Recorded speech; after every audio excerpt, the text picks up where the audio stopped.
Okay. Alright. Alright, so we're back here. Grapple's leg is now at 0.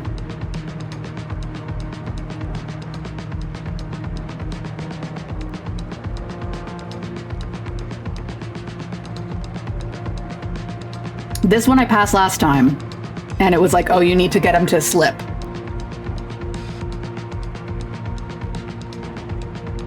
Oof. Oh, I am very tempted to do the charisma one.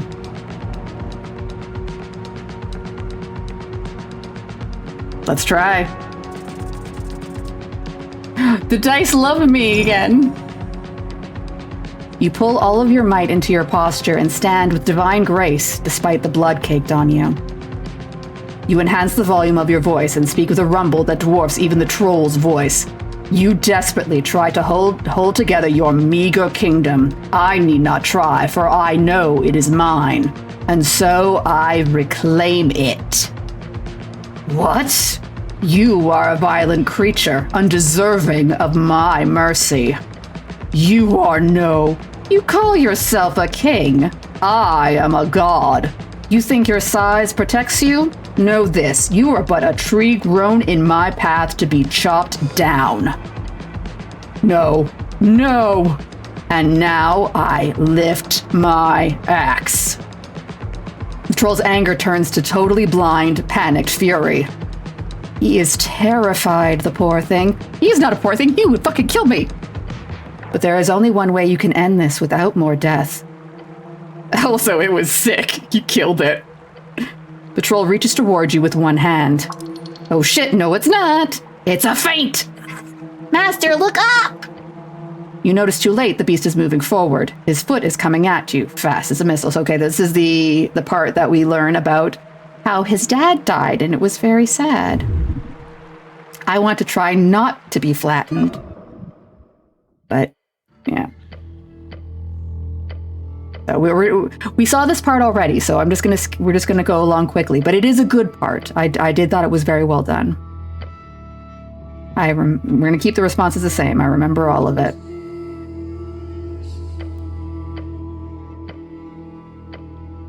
You never asked.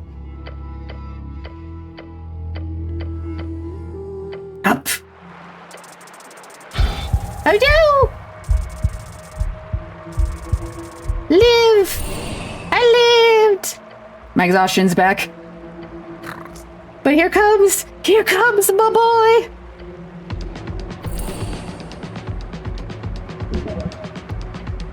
Blur, I love him. You live? There we go, you live.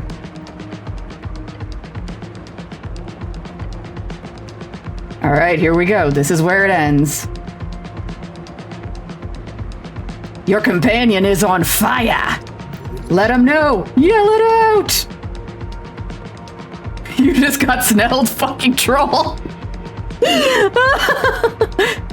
Focus on the troll, cleric! This is it. This is everything. It is time for divinity. Call on Earth. Oh! This dropped because I already, yeah, I think because he already thinks I'm Earth. He is terrified of me. All right, let's do this. Oh, dice, you tried to screw me again, but I have too many bonuses. You lift your head up and try to find within you that delicate yet omnipresent connection to Earth. Seek the strings. It is there. You draw it into yourself like you're siphoning from an ocean. It fills you up. You burst at the seams with divine power. You feel Earth inside you. Troll. The kingly troll looks around, his face twisted into pure panic. No, no, be gone. You will not get me. No.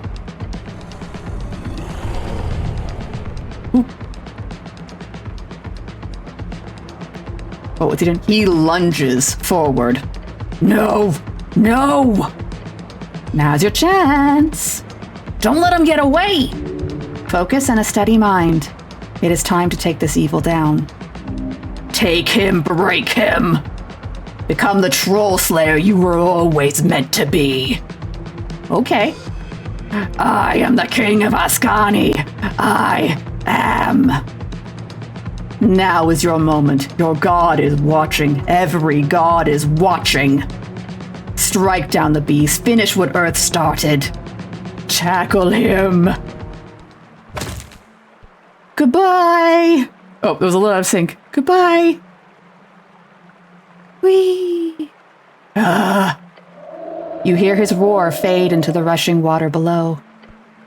With that, it's over. I did it! See? I got screwed by the rolls last time. It wasn't a skill issue, it was a luck issue. Look down.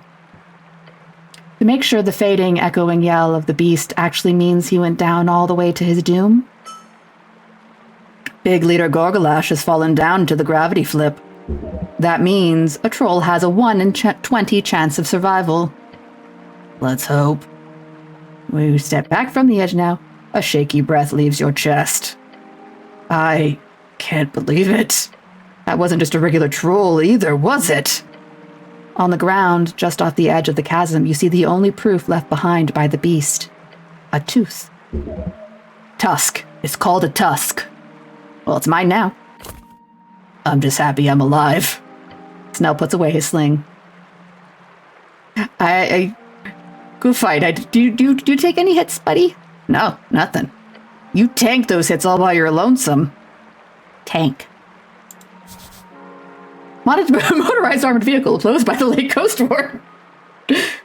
Man, there's tanks in this universe? Speaking of which, how are you holding up? You took some pretty nasty blows. I'm okay. Give me some cure wounds. I know your healing magic's strong, but still. Just let me know if you need another break. We both deserve it after this. But for now, let's go check out that weird cage. Seems like someone's inside. Also, well, first we are gonna take a short rest because I am very low on my first level slots. Also, we need to go thank Burr, my little boy, my little healing boy.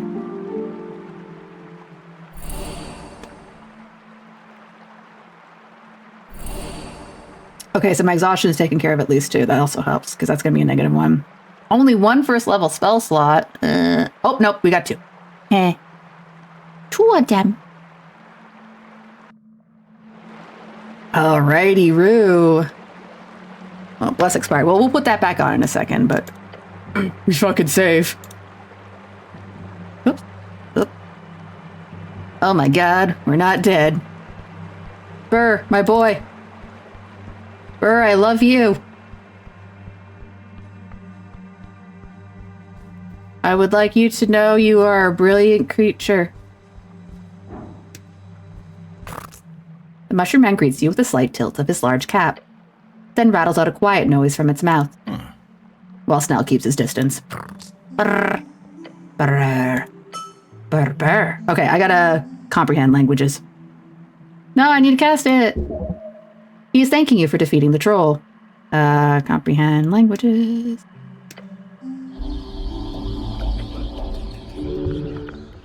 Ah, yes. Stop. Thank you. Thank you so much, buddy. You did the deed yourself. A little help is needed, even for the greatest of heroes. A little. Aw, all right. I appreciate that. I just wanted to go say thank you. I wanted that guy to know he was awesome. All right. And then I'm going to quickly go back to inventory, some incense. There we go. All right, time to go deal with Frank, son of Dingus. And these crates. Hello? Oh, yes. Milk? Sure. Mine. This shit's all mine. Oh, and we'll talk to the pillar in a minute. Oh, and there's something over there, too. All right, we do need to deal with Frank. Hey, buddy. I don't want to open it. I wanna keep Frank in there and talk to him from the cage.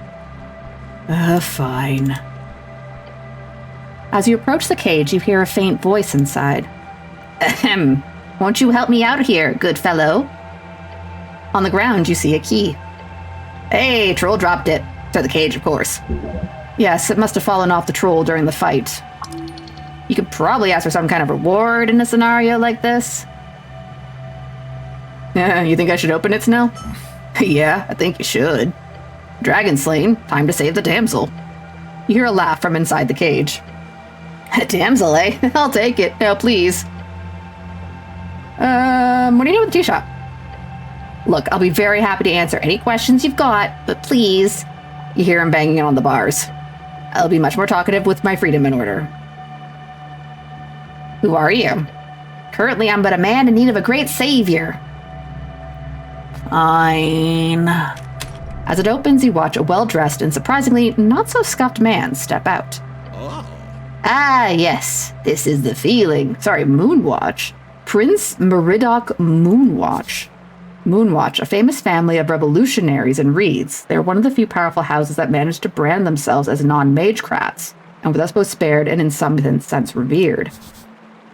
The name of a high corporation in Thazen Reeds, one of the largest industrial... So he's part of the Reed Tuscany then group, right?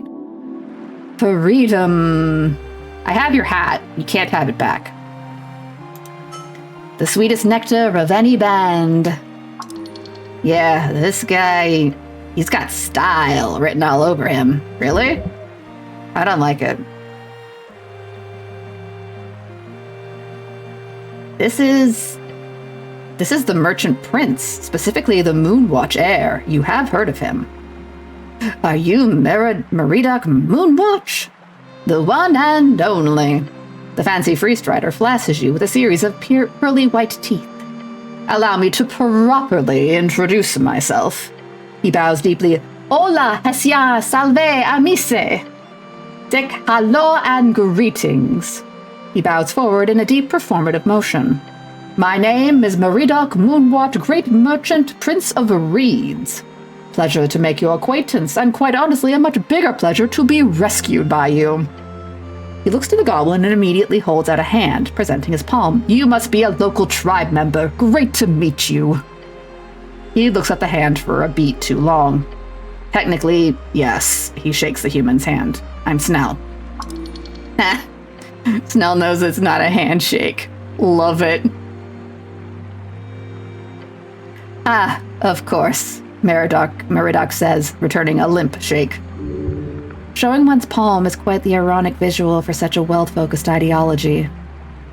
Reedsian author, right? That's it. He lifts his head even higher to proclaim a single question. And who might you be? I am the cleric. The cleric. That's right. I'll be damned, the one and only, eh? Love it! He claps his hands together. You, my good fellow, have just saved a top-ranking member of the Freestrider Revolution. So, now let us get down to business. What can a son of Free Thazen help you with? Anything you need. Money. Who are you voting for in the election? Why are you here? Great question. I'm on a covert expedition, you see. An expedition? Is it the 33rd? Yes. I'm on a journey to document the experience of the esoteric wonders beneath your city of Norvik. Meaning the maze of the Water Temple, the depth of the Fungal Valley, and of course the great Undercoast Path itself. How long have you been here then? Oh, just a few days, I'm afraid. I'm currently writing my next book called A Freestrider's Guide to Ascan. But writing a travel book about a place you've never even visited sounds a bit silly, doesn't it? He laughs. It's quite the thing, this job of mine. Okay. What? Sorry, I wasn't listening. Oh, okay. Anyway. I use my trusty collection of spells to make my way down. Some invisibility, some detect magic, some charm person. Following the directions I bought from an old retired cleric, a recommended source, I found the hidden path down from the Tolstad tunnels. Easy trip. Surprised me, really. Did you cast Charm Person on Moongor? The bugbear? Oh, yes, lovely lady. Yes, I had to, unfortunately. Don't think she would have let me pass otherwise. Punch him in the face. I like how the options are punch and face, don't. I mean, I'm only picking this option because I don't want to punch him in the face. Really, I'm not one to cast mind-altering spells wildly. It's genuinely a last-case scenario for me. Tell me about the old retired cleric. Of course, a fellow named Boris. He lives with a monkey. A what? A gorilla, to be precise. Ape, I suppose? His roommate.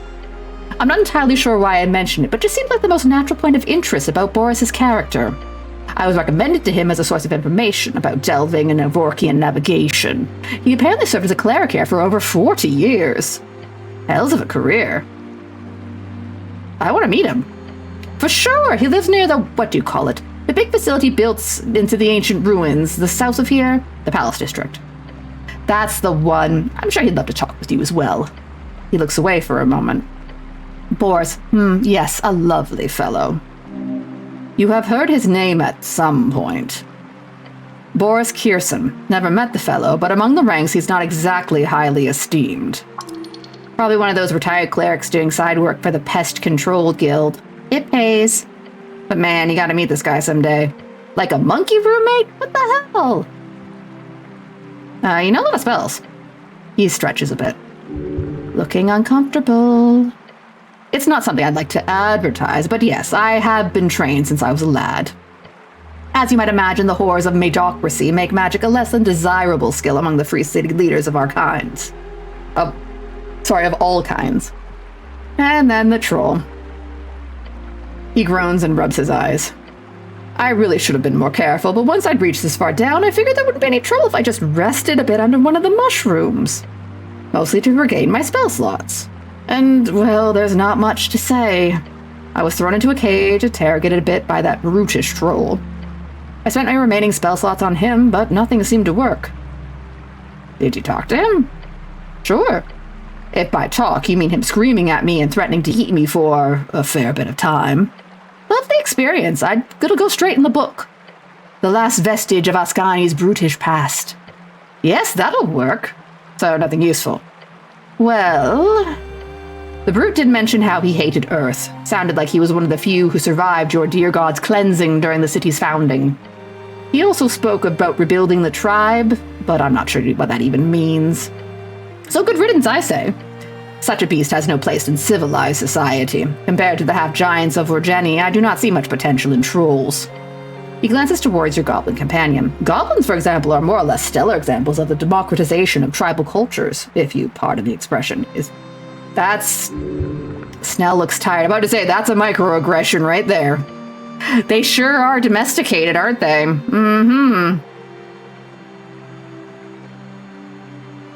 Happy to be a stellar example for you and your ideology. Well, he's gone now. Hopefully. The way he fell down into the deeper reaches of the gravity flip should suggest a gruesome death. But don't take anything like that for granted. What makes these parts so wondrous and horrific both is the esoterically unstable nature of these strings. You'll never know what you get. So what do you know about the tea shop? His smile drops. I suppose I should tell you a little story. Yeah, we've been looking for you, Mr. Frank Frankson. He nods to the goblin. I hope we can keep this under wraps, of course, but as you might have imagined already, I am down here without any permit. Uh-huh. I just want to know what you know at this point, buddy. He braces himself. I arrived in the morning and planned on taking a stroll through Tolstad before heading down. Our presence was a bit of bad timing, really. A week before the election and a son of a free Thayson arrives on the scene. What is that one? A term for liberated post-war Free Strider-led rebuilt Thayson, arguably the greatest free city in Reeds. Ah, he's okay. The capital. That could cause a bit of havoc, and since our dear Ascani Reed's trade company was doing so very well in the election, I did not want to steal any limelight. But then, of course, fate intervenes, and just when I find myself before the Ascani pillar, the darn fireball goes off next to me. Just my luck. So once the ringing had stopped and some goblins started swarming the place trying to put out the flames, I decided quite quickly that this could end poorly for both my timetable and the poor people who had to deal with the mess. Sounds like an awful coincidence. Like they say, fortuitous Gia frowns upon my path. That's up, Lady Luck. I rushed down the stairs. Since I already had my direction, I figured I'd postpone the upstairs sightseeing. Head straight down into the below, as people say. Or as you people say. Double anything along the way. The freestrider gives you a solemn frown. I saw something.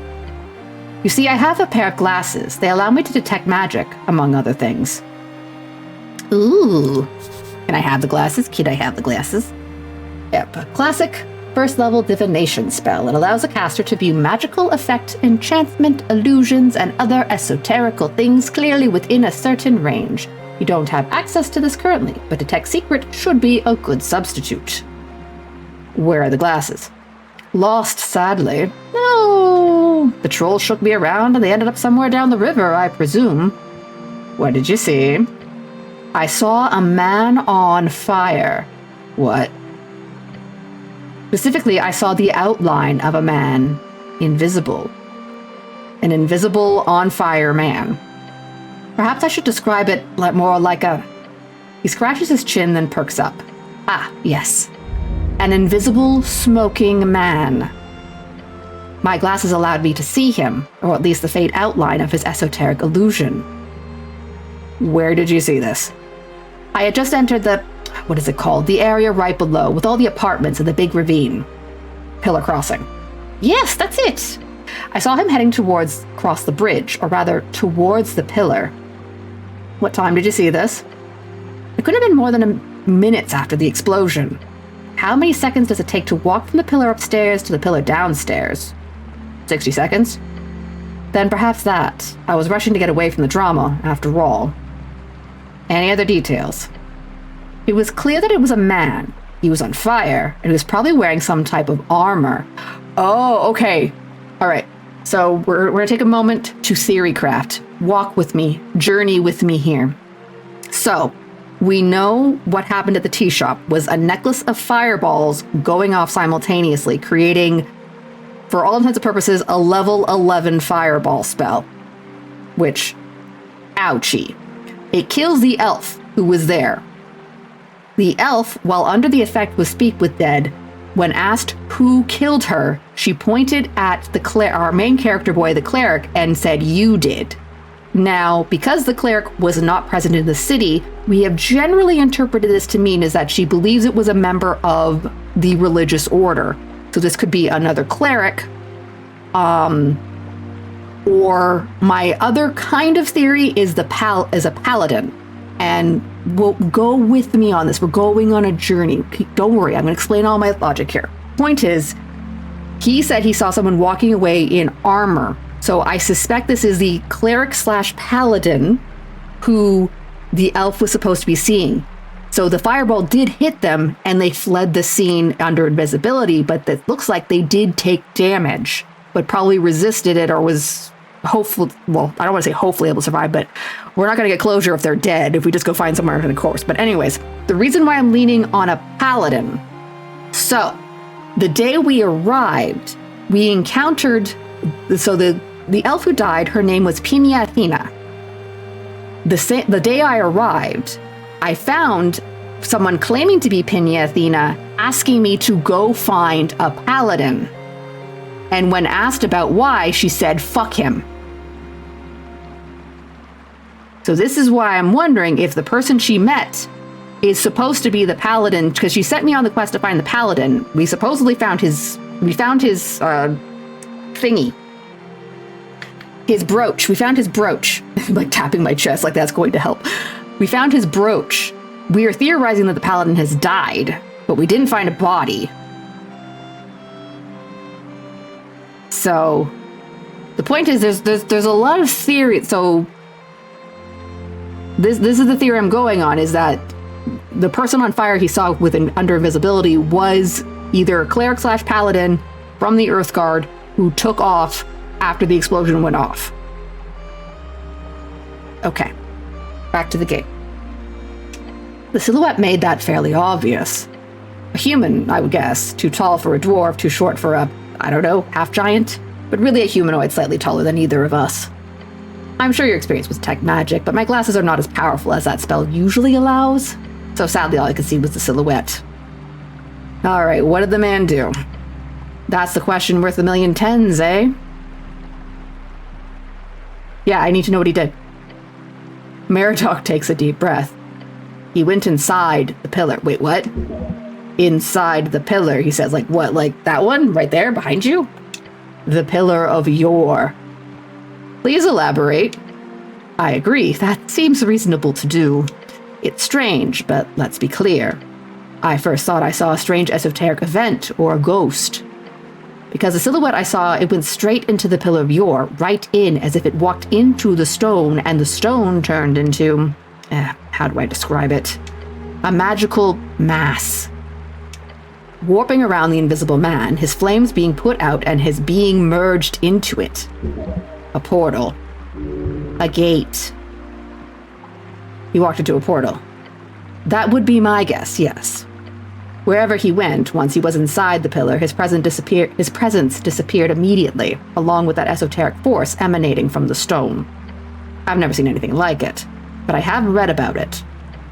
The pillar of yore across the coast, the Arcanists performed many an experiment on them. There have been reports found in hidden documents during the rebuilding of Thazan, you see, documents from high-ranking Arcanists. This is all kept very secret among the Free Strider ranks, of course. This could help me, dude. I could tell you one thing about it, perhaps. You should tell me everything. Come on, man. Come on, yeah. Yes, this man clearly accepts logic, a rational human, a wizard even. Mr. Meridoc Moonwatch, any information you can give me will help in this case. Now push the most rational thing he obviously desires. As any of these foolish Free Striders desire. Yeah, we want the election to be safe. He claps his hands together. You said the magic word, didn't you?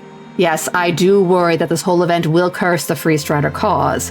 If you can keep things clean up. I think that might be a bit of a typo. Anyways. The Free Strider gives a reluctant nod. Fine. As I said, this is top secret, so you did not hear it from me. Crosses his arm and looks into the mist. The Free Strider ideal is a meritocracy without magic. However, obviously, we inherited the massive aristocratical caches left behind by the Arcanists. Because of the beheadings. Isn't that fun? Was there a guillotine involved? Was there? A terrible and idiotic waste of talent. Easy way to get some magical goodies, kill all the wizards. While magic itself grew weaker over the years due to Arcanist greed, many of their findings are still quite useful to this day. Especially their scientific data.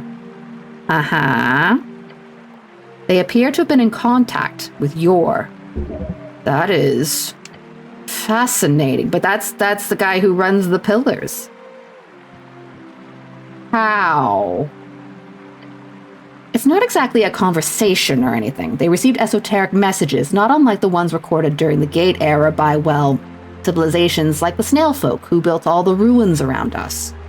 It was an omen, you might call it. So what did he tell them? The Free Strider taps his hand onto the pillar. Some strange codes, taught them some new spells. The last message we found written down by one of the Arcanists by the name of Huggenshogs. I found him. I found his stuff. That's where I found Meek, my boy, my Meeky boy. It was an order to stop. Stop what? To stop opening the gates. He raises his chin. You see, he places his hand upon the pillar beside him. They found cracks in the gates. The gates of yore, leading to the outside. The places we all come from. Teams of Arcanists, back when they still wielded 9th, 10th, and even 11th level spells. They could enter into the pillars, just for short stints. Many did not return, but those who did described a void of souls, alien worlds beyond, far realm aberrations, and paths within strings, whatever that means. Their work was cut short due to the Coast War, but they got in, my good fellow. And Yor didn't like that. It did not appear so, no. He nods. I believe that invisible man, who most likely fled directly from the explosion, he too entered one of those cracks in the ancient gate, as unlikely and as wondrous as that seems. Huh, how would you even deal with that? Like, do we follow him through the crack? Sure? Maridoc chuckles. A nervous chuckle. Good luck with that, I say. But unless you happen to know some ancient being or gods forbid still alive arcanist, then I'm afraid you're out of luck. We found no realistic way to replicate their attempts to enter the pillar. It's not like higher tier spells are exactly common, eh?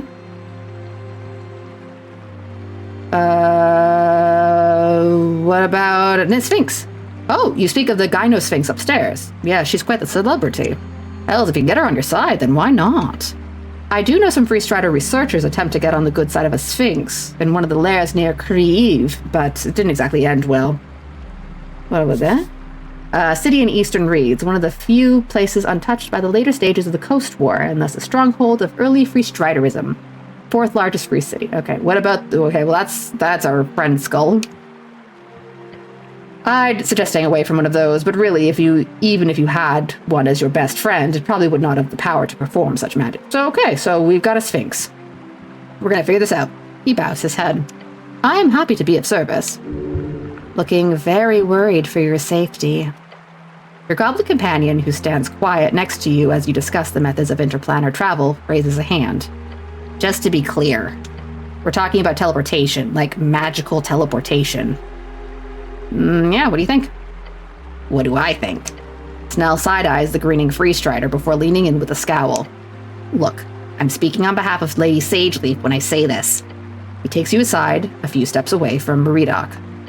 The halfways want this handled, no matter the obstacle. Why does she want it so badly? The goblin thinks about it, letting his eyes land upon the pillar. Then he tells you, if we don't get something tangible, like for example, this rogue spellcaster, then the halfways will be in a really shitty situation. Why? Nah, she's got that in the bag. Economically speaking, the city is fucking us all the time. Sorry to break it, but your bosses don't really make it easy for us. Yeah, they probably suck. Agree to agree. If the city manages to get their way on this whole fireplace failure narrative, along with all these damn zoning disputes, legally, we're looking to get completely screwed. Lots of tenants that we have to house without any permits for the apartments they occupy. Hundreds of buildings across Tolstad, commerce, living space, even some government locales. Oh, I see. If we can't solve it, they're going to get blamed for not solving it and then have excuses to be cracked down on. If we don't get something tangible, or at least at the very least some type of leverage on your dear Magistrate Darrow, then...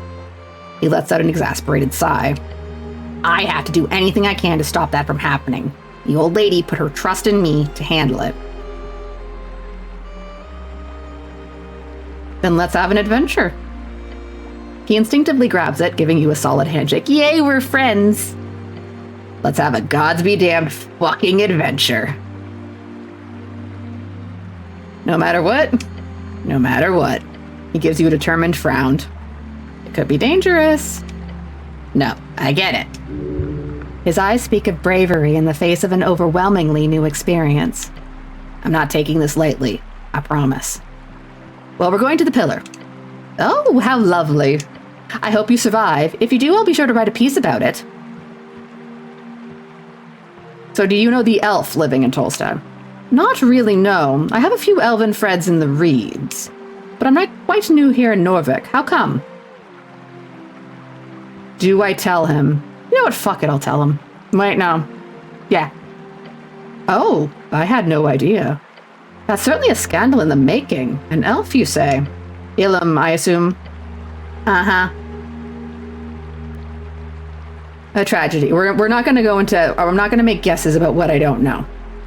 A tragedy. Very much so. Awful, really. He shakes his head.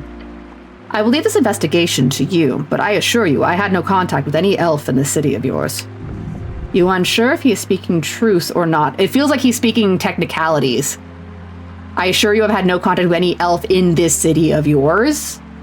There are, like, the other elf that came to visit me, I don't think he's a citizen either. I think he was visiting as well, so it's like, it's a technicality, I think. But his eyes do not waver. So who are you voting for in the election? Funny that you mentioned that. I did hear that anyone authorized to stay within the city is allowed to cast a vote, which is wonderful policy, and the Ascani Reeds Trading Company has surely pushed for its implementation. However, as an outsider and one of significant political power, I will not partake. Okay, but if you were to vote... I'm not campaigning. I'm not on the campaign trail here.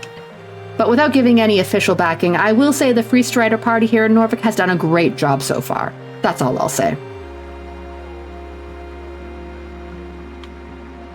Okay, sure. He shrugs. It would simply be tasteless. This election of yours should be decided by those who call Norvik home. Whether they've been here for a week or a decade doesn't matter, but I do not call it home, so I will not vote. Honestly, fair. You know what? That's why I haven't made my presence known here in the city. I'm here incognito.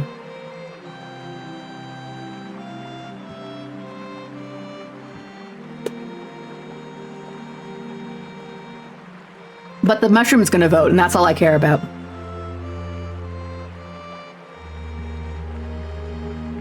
If you're not voting, you're useless. The problem is I don't like any of these, really.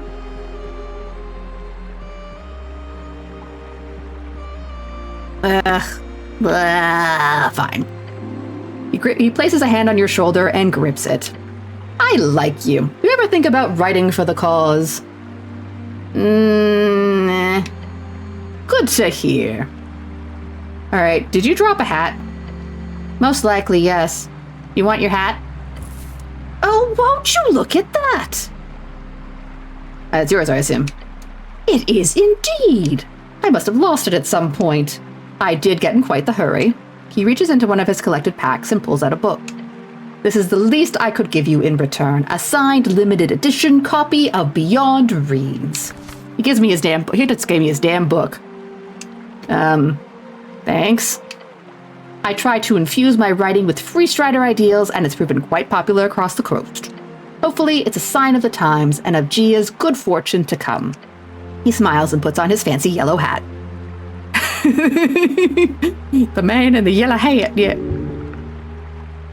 It sadly does not suit him. You will continue imagining him without the hat. I like how their justification for why his sprite won't be edited to put the hat back is because they've decided the hat. We'll be honest, the hat does look dumb. It looks like a sleeping cap.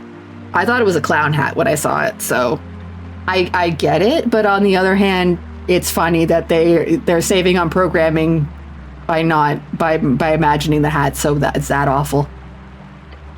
Gods, I love this hat. It's been on a lot of adventures, you know. Anyway, any questions I can help you with? Can you give me a lot of money? Money! I like money. Ah, yes. You know how. Give me money? Yeah. Just be quick and decisive, and maybe weigh on the fact that you just saved his life. Sorry, did you say something? He's just muttering to himself. It happens sometimes. Trade, Prince. Yes, I just saved your life. Keep holding out your hand. Like you just stick out your hand. Stipend. Give me money. Ah, I understand. He tosses you a heavy pouch. I'm rich. I'm not poor no more. I have 500 crowns. And I've become southern. Okay. Enjoy, sir. There are many 100 crowns in this pouch. Gawk at it. Those were my travel reserves. I always keep an extra pouch of the local coinage. I have to say, crowns are quite marvelously designed. It's probably my 7th favorite type of coin, behind pennings, snibs, sigs. Alright, apparently sigs are a word. The currency of Phazon during the Arcane era. It's still in use in some places, but these magical crystalline discs are only supported by a handful of cities and reeds. Oh, that sounds like a fun kill. That's Geode's the currency. Damn. That's my new favorite currency. I do think embers and brim marks and souls are all somewhat equal in usage. Embers? Embers, the currency of a certain former dragon colonies of old Dimenor, made entirely of gold, which makes them quite valuable. Ooh, maybe I want those. What about elvish coinage? Ooh, Yamplala. He visibly and audibly shudders. At the bottom, darn ice cubes. Wait, what? He smiles broadly and effectively. He does not care about these coins. This pouch is valuable as the man is filled down to 1/10 of its original size crown would be in contrast to you. One day you'll be at his level, surely. All right, do I care about this man? You know what, I've already been talking to this man for 3 hours. Let's keep going. A dangerous thing to ask a merchant prince. I'm gonna stare at him, then stare at him more. He stares back for a second before continuing. I'm just someone who could very easily talk your ear off. He lets out a hearty laugh and strikes a pose. I've been known to bore officials in every city with my political rants and intrigue common folk at the round of the coast with my tales. So go ahead, what do you wish to know about Meredok Moonwatch? You shouldn't talk about yourself in third person. I don't do that much, do I? You appear to have left an impression on the Freestrider. His micro-expression shows insecurity now. Never mind. Right. But what exactly is a trade prince? I oversee certain branches of the Moonwatch High Corporation, for one. There are some responsibilities to the revolution, of course, but that's really more of a side hustle, the writing being one of them. Lots of politicking and lots of traveling. A very fun position. Literally your dream job. Is it my dream job? I'd love to be a trade prince. I can recommend it. If you work your way up, I'm sure you could land yourself an executive position in Norvik's future high corporation. So wait, he's not like an actual prince. It's a title within the Freestriders? They just hand out the title of prince? Okay. Well, I'm done talking to him. The Freestrider, all right, get out. I've given you back your hat. Very well. I think I'll pick myself up here for a bit. I think that darn bastard troll tossed around some of my belongings down into the river bend. Hopefully I'll be able to recover some of it, but either way, thank you again, good fellow. You've performed an amazing service for me and the entire revolution, if you believe some of my fans. He presents his palm to you. I owe you a great deal. If we ever cross paths again, I'll be sure to repay you. Yeah, don't shake it. I will present my palm. The Freestrider shows you his palms in an open gesture. Well then, if you need anything else, I'll still be here for a little bit. But good luck out there, and if I have time, let us speak again on election day. I'll be sure to hang around Tolstad when it's time. Okay, bye. Alright, time to go talk to the pillar that apparently people can walk into.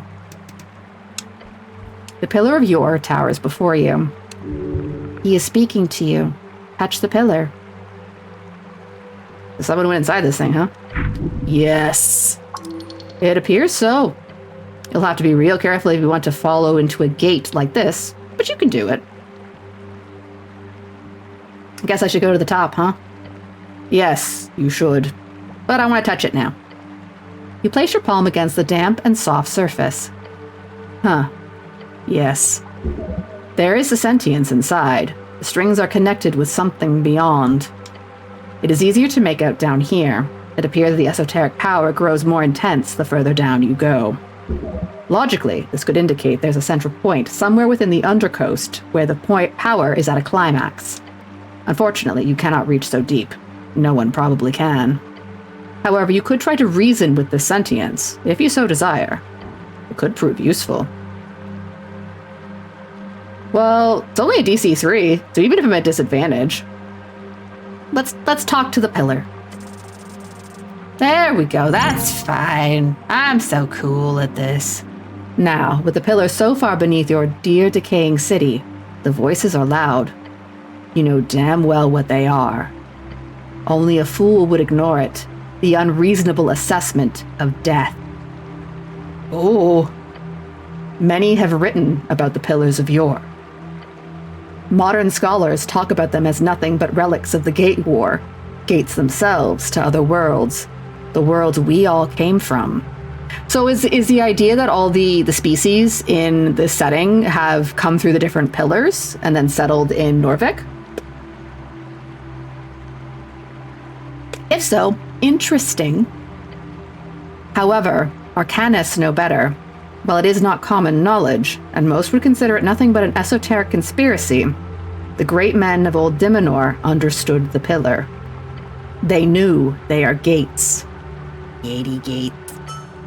Dormant gates.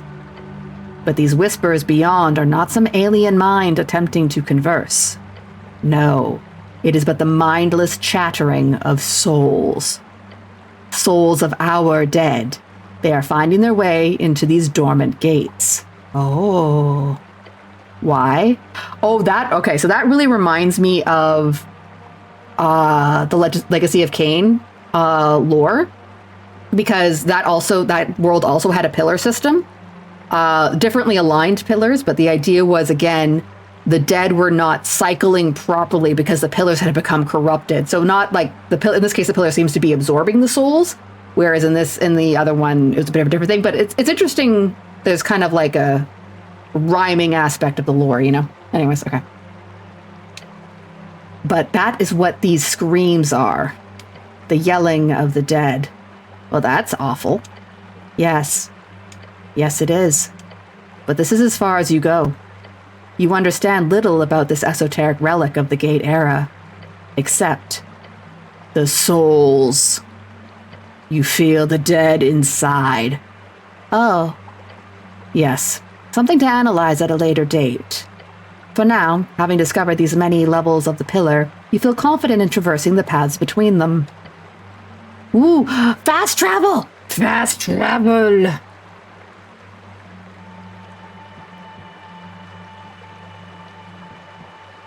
Yeah, a shift might be happening, but that is not for you to investigate. Not now. Well, it's good to know I have fast travel.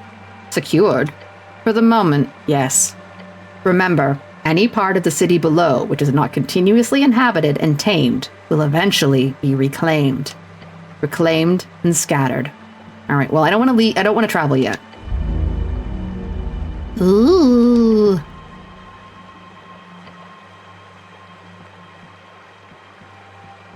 That's cool. That's cool. Okay. Well, we got 2 questies done. I should probably go check my questy brain and see if I unlock some new feats. All right, so I finished the quest Esoteric Ebb. Okay, so this one's ready. And where was the other one? Yeah, this is the missing paladin one. Yeah, Lord Gorm, that's his name.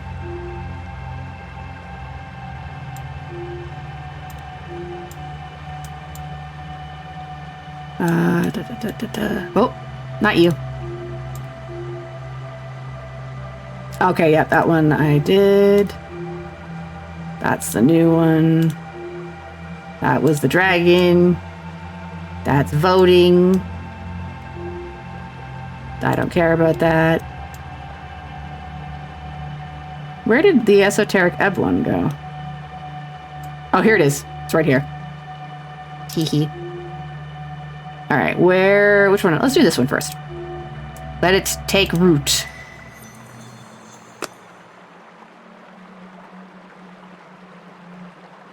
Be aggressive. Push over the line, destroying each worthless monster in the way. That's how you get ahead in life. Aggressive competence with a stoic demeanor. Where is this thought coming from? From you. As the adrenaline wears off, as the world comes back into perfect, regular clarity after such deeply euphoric fight. We're going to call that euphoric?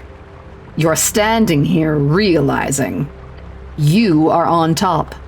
This is where you're supposed to be, the most competent man around. Yeah, the fact that I'm alive is pretty impressive. It is also the #1 sign of your supremacy, of the size of your manhood. Oh, the taste of pure near-instant blood-misted death has got you hooked. You need more. No thank you, but okay. More fights, more near-death experiences, more romance. Romance? The manly kind. Knights chasing down tyrannical dragons. Damsels being carried to safety. Empires falling and kingdoms rising, men with goodness in their hearts, bearing the burden of reigniting spirits, breaking the darkness, smashing evil. It's how you use it. It's not the size of your manhood, it's how you shove the troll. How you doing, man? Happy Friday. You have finally reached that point. Did you watch me roll that nat 1 that got me killed?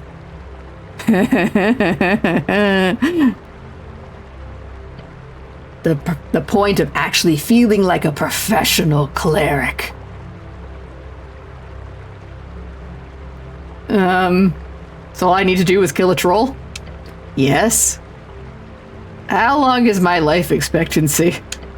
Irrelevant. Oh, sorry, I won't ask again. All I need to... Okay. Yay, finally. Feels like you might be leaning in the wrong direction here. The goal isn't to break yourself for some illusionary audience. It's not? Oh, yes.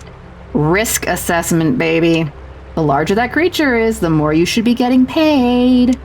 Not in troves or loot. That shit's a nice bonus, but you gotta get in on this on paper before you dive in. If you're ever fighting a troll again, you'll be doing so for a maximized hourly rate, with every possible gruesome death calculated into that final price. Honestly, yeah, don't do it if you're not. Oh, you missed it? Oh, no.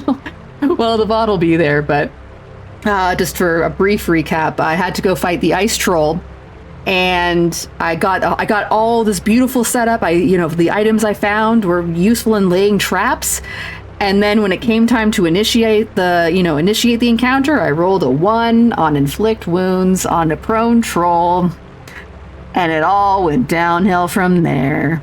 So I had to reload because I died. But I did better the second time. Reese continues to be the MVP spell of my rankings. Or of my slots. Also cure wounds, that also helped. Also, yes, it's important. If you're going to fight a troll, make sure you're getting paid for it. Don't do shit for free. Your life on the line, that pouch is getting fat. Them's the rules. I'm not for sale. Can you even say that with a straight face? Clerics are in high demand, especially these days. Clerics with your kind of esoteric know-how? Invaluable. I do like getting paid a livable wage. Oh yes, the towers are infamous for their tight budgets after all. Gotta make a living somehow. Taking the gamble for pay is good, sure. But to actually live to tell the tale, for that you need more than luck. You need the luck of the fool. But I'm not stupid. Stupid is in the eye of the beholder. Every time you head down here, it's a gamble. Every time you take on a job, and there will surely be even more ruthless jobs than that troll in the future, you will roll the die. That die being a 50-50 chance of death and destruction. What did the red one call it? Getting blood misted? Instantaneous smashing. That's it. That's what you're risking every time. So embrace it. Focus on being really, really lucky. You have survived long enough on gut and feeling and ultimately pointless gambles. It is time to calculate your odds properly. Okay, tell me more. As you can clearly evaluate, each time you take on a challenge, your outcomes are quite extreme. It appears you are just as likely to succeed in an unlikely and extreme manner as much as you are commonly find yourself in a radical and rather terrible failure. Yeah, it is. Even by recognizing your personal skill level involved in any particular task, the overwhelming power of chance is evidently your clearest ally. This is bad. Instead, let us lean upon the strings for balance, a tightly strung balance, one born out of beautifully curved yet balanced bell. A bell curve. Yes. If you before had an equal chance of each outcome, which is quite volatile, this would instead allow you to take control of the outcome, aligning each attempt around the center average. This would reliably increase your odds at succeeding at tasks you are equipped to handle, while dramatically decreasing your failure rate at those you are not. I'm not entirely sure what that means. In short, the bell curve allows you to rely more on your own abilities rather than on random chance. So, things that I'm bad at, I probably won't be able to blunder my way through. Neat. Of course, this would impact you both, you and your opponents. Your strings are universal, after all. Alrighty. Sorry, I'll wait for the ad to end. So let's give me the actual mechanics of how these things work. Luck of the Fool. If you're gonna gamble, might as well save yourself the biggest fails. Whenever you roll a natural 1, you get another result and take 1d4 damage. This effect can repeat infinite. Oh!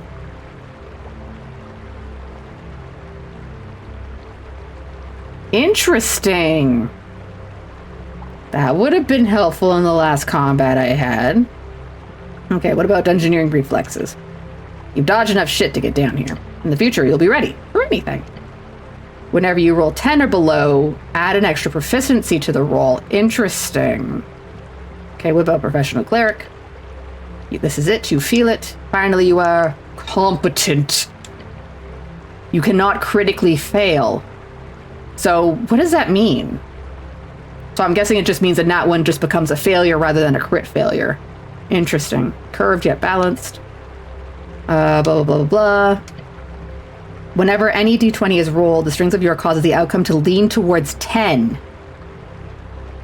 Oh, and you're less likely to get a 1, but you're also less likely to get a 20. So I don't know if I like that. I get the idea is that you're trying to create consistency in your rolls, but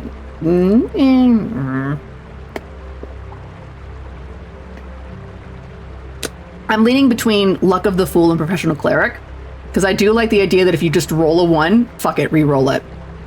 And this one, Professional Cleric, would more like, okay, you may roll the 1.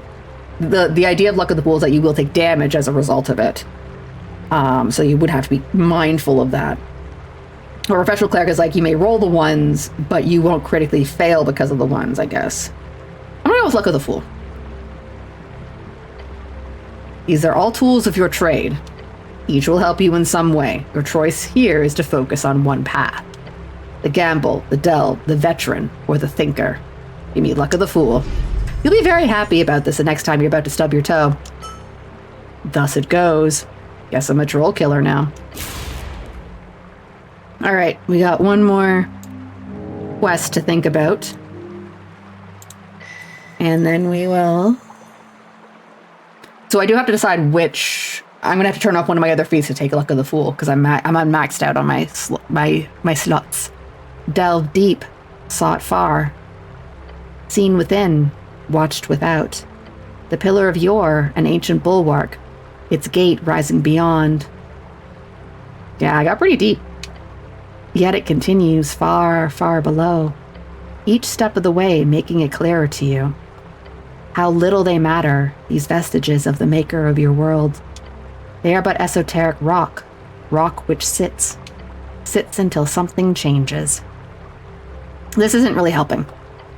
That is okay. Remember the words, the ones written upon the soft tissue at the back of your head. Feel the esoteric, sway it, tame it in hubris and pride will always result in tragedy. A fool's talk. You are a genius at work. This investigation has led one step closer to the illustrious title you seek, String Master. No. This magic must be wielded in attunement with the divine, nothing else. Listen to the voice of God. It shan't lead you astray. That's not the voice you heard, buddy. That was, if anything, a potential patron, which is, of course, way more exciting. Okay, so we've got some paths. Yes, 3 of them. You do not know which they shall where they shall lead, but you may consider each. All right, tell me about the voice of God. Earth watches upon you. His spirit channels your powers each day, and that will never change. Trust in the divine. Whenever you roll a d20, another hidden d20 is rolled. If that die is the same as your die, you critically succeed. If both are natural 20s, you regain all your hit points, you regain all your spell slots, you lose all levels of exhaustion, and you become genuinely happy for 1d4 seconds.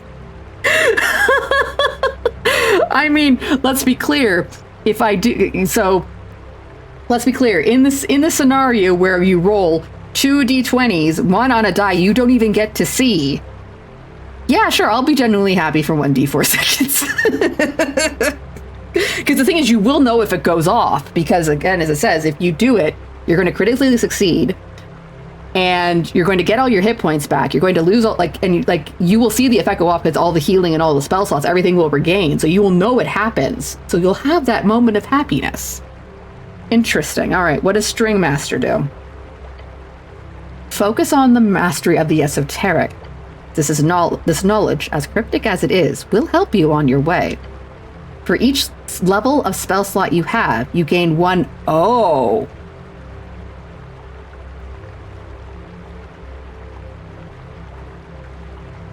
Interesting. So because I'm already at level 3 spell slots, I would get 3 more spell slots? Or do you just get 1 more on each one? That's still quite a lot. Because like Voice of God is very, like, let's be clear, it's random. Whether or not that happens. What does the Communing Patron do? You've got a friend beyond. They'll take care of you. In a win-win sort of situation. If you take damage that would cause you to go to 0, a mysterious force protects you. If this happens, you take no damage and lose 1 first-level spell slot. If you do not have any first-level spell slots, it won't happen. Interesting. I do die a lot. These are all interesting. I do die a lot. And yes, this is different from the godly voice thing, but mostly in aesthetics, which is the most important aspect, to be fair. So, Voice of God seems to be more the idea that it's Earth, where Communing Patron is something else has taken interest in me.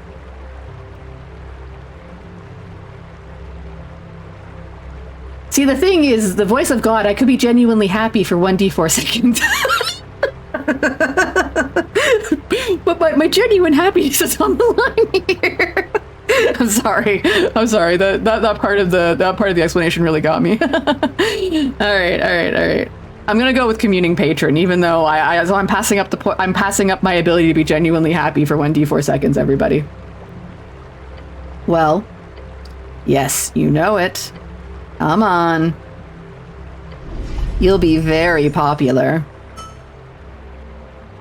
Just remember to keep your guard up. Ooh, I got 1,000 XP. Did I gain a level? Did I gain a level? No, I didn't. I'm still just a level. Okay. So so my character sheet. I have that every morning before that 1d4 seconds of, so these are my current feats. Unstoppable Force, Master Memorizer, Survival of the Fittest. Oh, I have Evangel Death Saving Throws. Lady Fair, that's the one that, sneakily told me that the assassin's a girl. What does Unstoppable Force do again? Alters ability score modifiers on equipped weapons. Okay, so everything goes up and up. Okay, ooh, I do like that one. I guess the thing is that if Survival of the Fittest right now gives me advantage of death saving throws, the patron would also save me from needing to even get to the death saving throws because I would just expend a slot rather than go. Okay, so I see the play. Okay, so we're gonna turn off. No, back in there. So we're gonna turn off Survival of the Fittest, which is this one. Forgo feat, and then we are going to go here, and we're going to add this feat on. There we go. Look at that. Look at that. A pretty purple feet. Cool. All right. Well, guess we'll go this way now. My stomach churns. Do I need to save?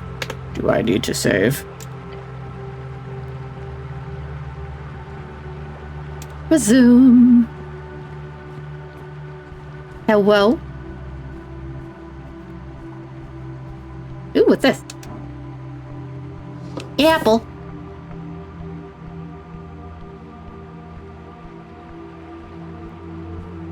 Hey, Snell. Huh? You approach your companion. Let's get on with it. Only 2 days until the election. Yeah, we got today and tomorrow to finish this up. So what should we do today? Good question. We've got a few good clues, if you ask me. The local Asgals did hang out at the tea shop a lot. They could very well know something about our unfortunate elf. Maybe we should try to make contact? I know I got some members living in the holes. The holes? Sure, okay. I'm sure you would. They're not too bad, usually. Have you ever been down this deep before? No, almost, but no. I once joined a scouting squad to the lower end of the below, but we never went anywhere near this whole, He glances at the mushrooms. These more primal parts. For good reason. People die in places like these all the time. So let's not stick around too long. Okay. What's this? Oh, it's a door. A snail door. It allows you to enter. Okay, well, we're going to explore a little more before we investigate the snail door. Oh. Hello? Oh, a root. You could climb these vines. Skeletons? Those look like they are going to get up. They look like they're going to get up. What happens if I climb the vines? You stare up the wall of the ruin. Thick, rubbery vines drape over the ancient, spiraling concrete. It is a vertical ascent of roughly 20 feet. The Tulin did not do stairs. Whatever steps you have found in their architecture were added eras later. So, now you climb. The vines are slick with fungal humidity. It's going to be slippery. It's going to be rough. Is there even anything useful up there? Of course there is. There always is. Right? Has a structural integrity. You pull on a vine. It holds. But it releases a puff of yellow spores. Ugh.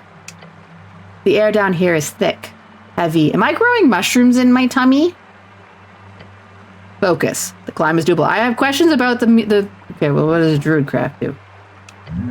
You weave the primal strings to bring the vines more closely together. Nice! That should make things simpler.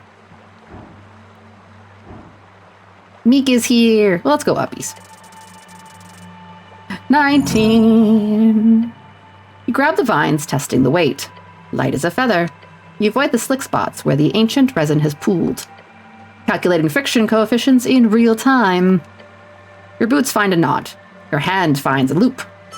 Efficient. Clean. You are at the top of the ruin.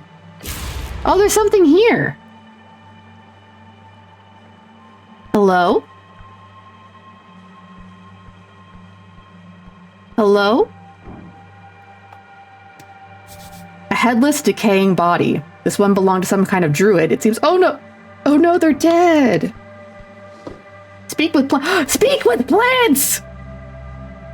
Chat. I can speak with dead. I can speak with animals. And now I'm gonna speak with all the fucking plants. All of them. All of them.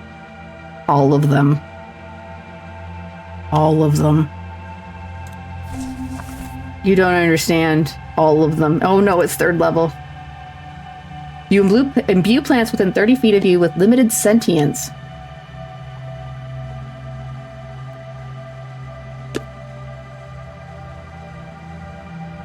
Oh my god. I have to talk to all the hedges. My talent roster cuts day across the board. You piece of me. Oh, you know, is that the wrestling game? Or not, sorry, not the wrestling, the MMA game. The MMA game, right? I learned to speak with plants. Oh yeah, what does this do? Ooh. No, WWE. Oh. Oh, they actually, they fired people? Oh no, who left? Who got fired? Oh, look at that. Ooh. No, I don't need to eat anything. I'm good. I'm doing good. Healing potion. My rat. Where's the thing I found? Oh, there's my money. That's good. Where's my money? I already looked at that.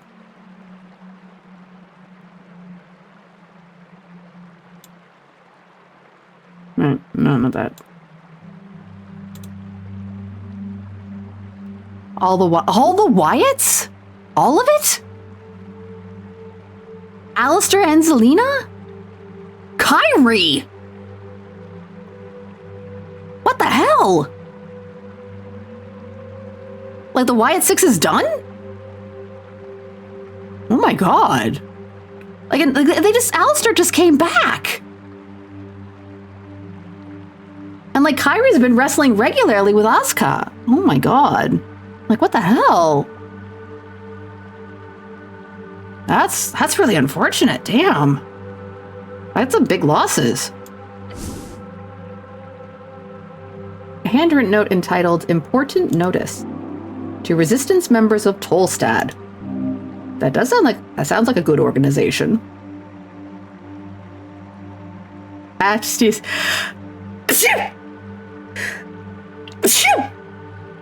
Bless me, I'm sorry.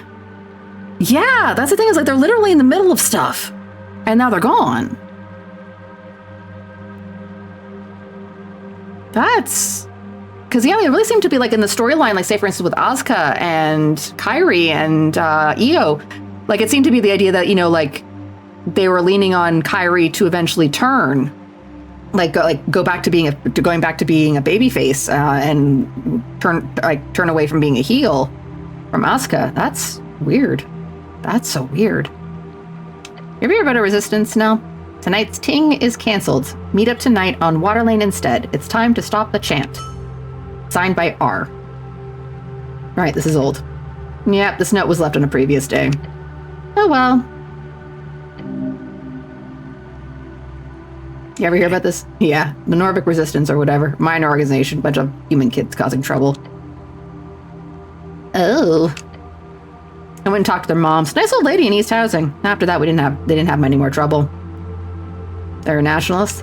Nationalists, I think. Bunch of boys. Oh, those stupid idiots. Human boys tend to lead nationalistic for certain reasons. Roll your eyes, despite the fact that you cannot see it. Are you rolling your eyes? Yes. Oh, okay. It looked like you had some kind of neck problem. That's fine. Keep at it. Yay. All right, well, we got to speak with plants. And I have to go ready it now so I can go talk to all the plants. Thank you, I'm stretching. That's it. Like, fuck. That's fucking hell.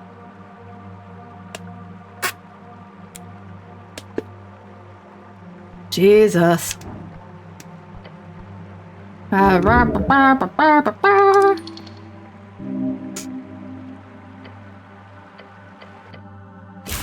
we're gonna go talk to the snail wall. Actually, no, I'm gonna ready my spells because I want to talk to the plants. Excuse me. Pardon me. I have to... Hey, how you doing? Back to... Do mushrooms count as plants? I guess they're fungus. Fungus isn't a plant. I gotta go find some trees to bother. Hey, Burr. Alright, prepare spells. Prepare spells. Bless, my beloved. Grease, my beloved. Detect secrets, my beloved. Comprehend languages, my beloved. Burp, burp. Bird, I hate it. Bird, meanie, I'm gonna talk to everything all the time. I am Field of Faith. Yeah, sure. Okay. Oops. Nah, great. Okay. Snail door. Zoe Stark and Alba Fire. Damn. Those I'm less surprised about. Like it's still very sad and unfortunate, but I'm not as surprised on those two because I haven't been seeing them do anything. Oh, wait, wrong way. Crab. Can I talk to you? Can I talk to you, Crab Man? Nope, okay. I'll be back for you, Crab. Crab people, Crab people. Snail door. Wait, bless.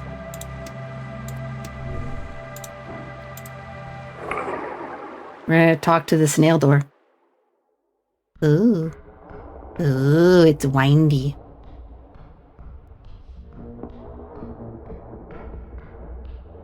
Oh, I'm being pulled.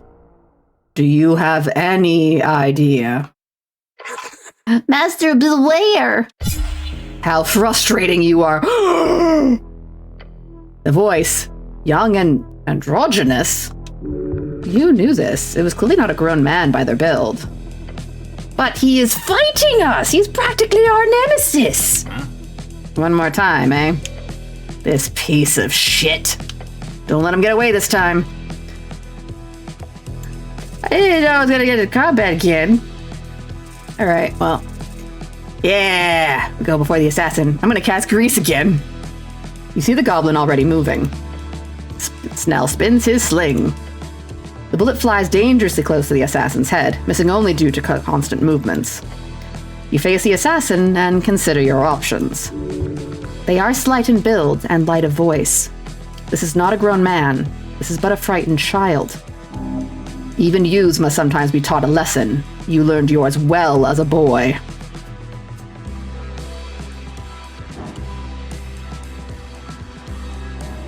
So we could try to understand. I could cast Grease again.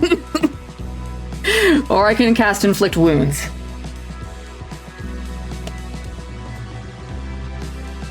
Or I can cast Speak with Plants. I'm joking. I'm gonna go for this one. I think I can do it. Or I can nat 20 it. Oh my god. And it is a girl. We've been confirmed that. There is desperation here. This assassin goes to great lengths to remain concealed. They want anonymity. But today, there is no such fear. Or they have a greater fear that trumps it. That's it. They are being pressured into this attack. Forced into this attack. This is their final chance. Which means this is your final chance to reach them. The masked assassin lunges forward. Die, die, die! The dagger connects. An agonizing feeling shudders through you. Something's different about her this time. This is a desperate attack. Okay, we finally picked up that it's a girl. Like, Lady Fair's been going off for a while now, but... Ooh. This is serious. Some sort of squirming shadow has already started forming around the assassin. Why do you keep doing this? Just stop! The assassin tries to fake out the goblin as he winds up another shot. Fuck you! He fires off the stone, hitting them squarely in the upper thigh. The masked one, while actively channeling potent dark energies, lets out a high-pitched scream. Jesus, are you a kid or something? We don't want to hurt you. Just stop fighting! Fuck you! The shadows formed begin to writhe and spits out tentacles, not tentacles. They are placed such that you can't make it to the assassin before you deal with them. Smart. What do you want to do to deal with them? So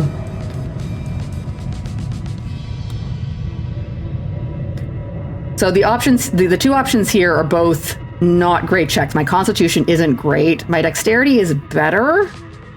Like, I would only need to roll a 10 in order to do this. And I do have advantage. But.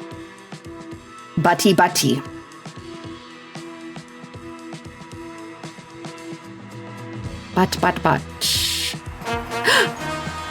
Ray, hello! Welcome on into the Dungeon Lounge Raiders. I'm fighting an assassino. We're discussing my options, but I am considering them. Was it Elden Ringy Day? Did you win? Did you get that boss? Did you get that mean boss? Oh, you're playing Helldivers! Oh, cool! That's fun. That game, it's one of those, Helldivers is one of the games. Oh, we beat Elden Rings and switched. Oh, you beat it! Yay! And then you went to save democracy. That's also great. Multifaceted. You hate that boss so much? Don't worry, Flora hates that boss equally so. I think it took her 4 or 5 streams. Like that boss was very struggle, was a very challenge, because I think she was also at the time she wanted to beat him with a punching build or a martial arts build, and that did not go well with the fighting style that boss used. All right, back to my choices. I could go for Inflict Wounds. I appear to have waited out the tentacles by talking too long. I have to be able to reach them. Okay, that's the important distinction. I'm gonna try this dexterity check. No!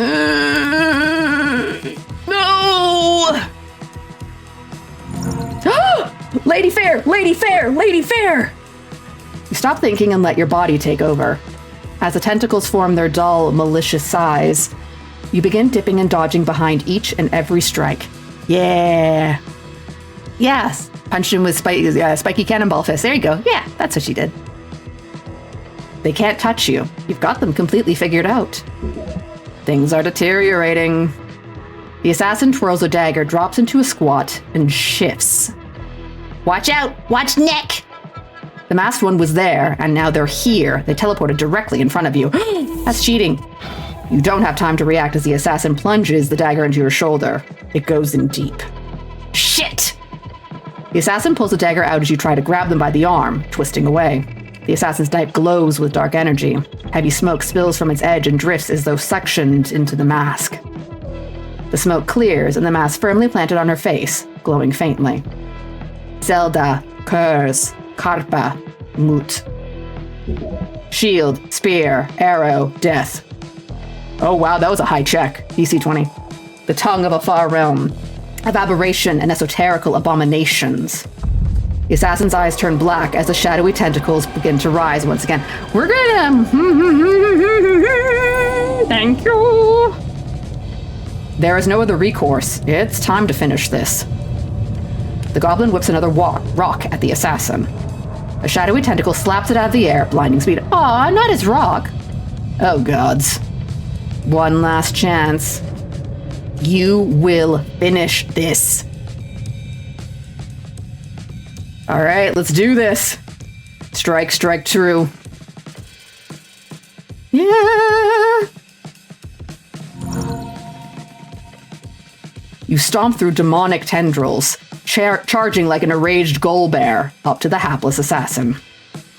Your gauntlet meeting her face. The assassin wobbles and bends. Punching, punch in the face. You punch again, and that is that. Her dagger flies across the chamber, and the assassin collapses, unmasked and unconscious. There is a lull as the chaos of the fight abruptly cuts off. She's just a kid. It's a pity to see someone chose to be dangerous when they're so young. The assassin's eyes, now fully maskless, open. You step forth. Fucking bullshit! Depression. Acceptance. Have you calmed down now? Go fuck yourself. I'm getting told to be fucked a lot. I don't appreciate it.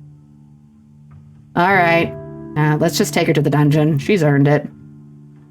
Alright, let's go. As you do, her hood falls back. And you see that face more clearly. Huh?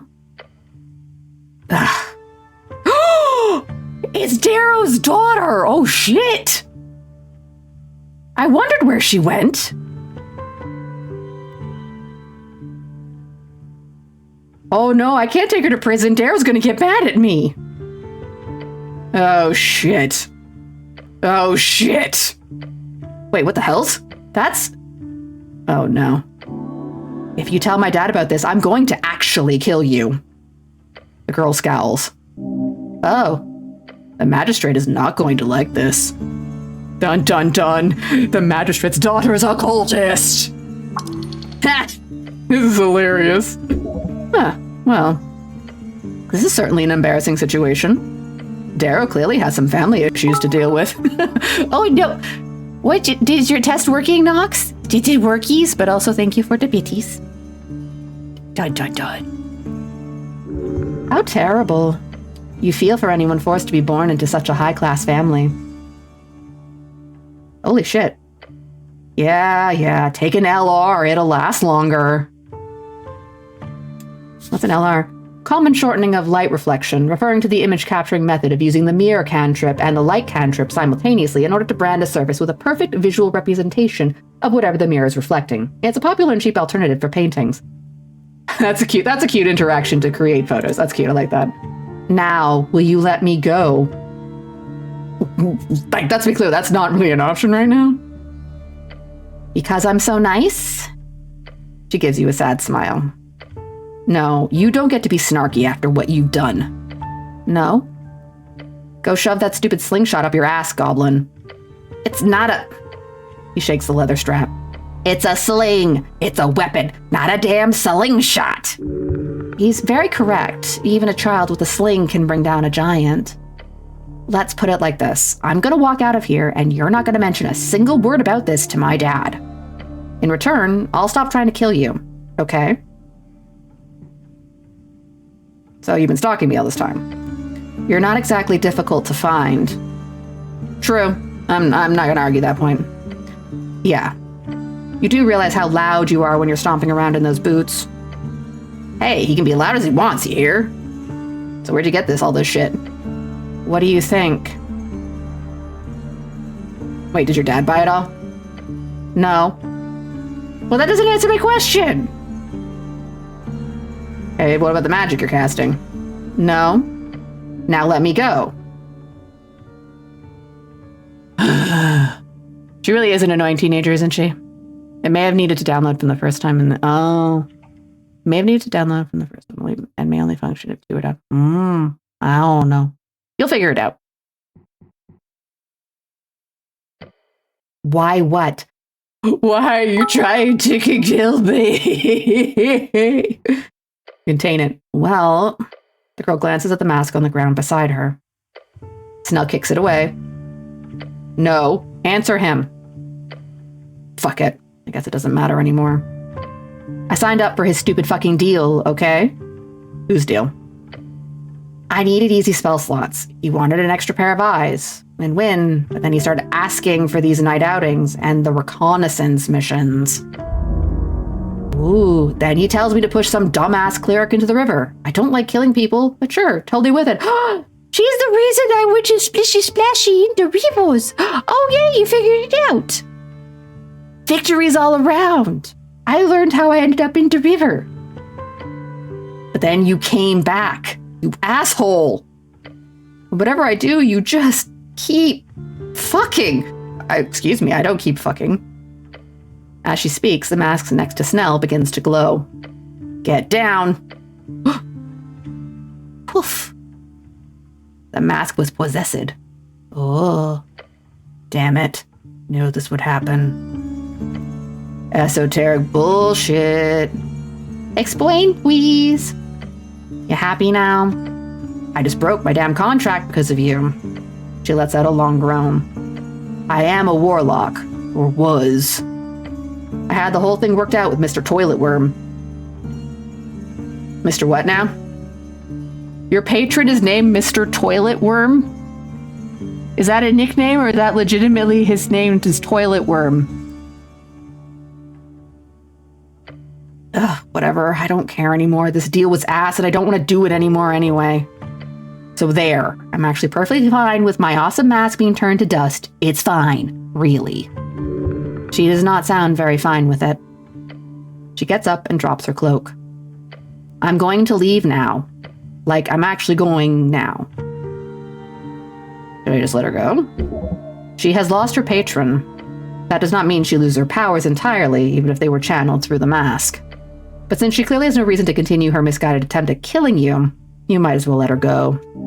She must be apprehended. However, it might be best to let her father do that.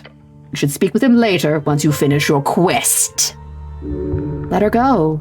A young girl gets caught up in trouble. Best you can do is cut her some slack. She will surely learn from her mistakes. Yes, she 100% has learned.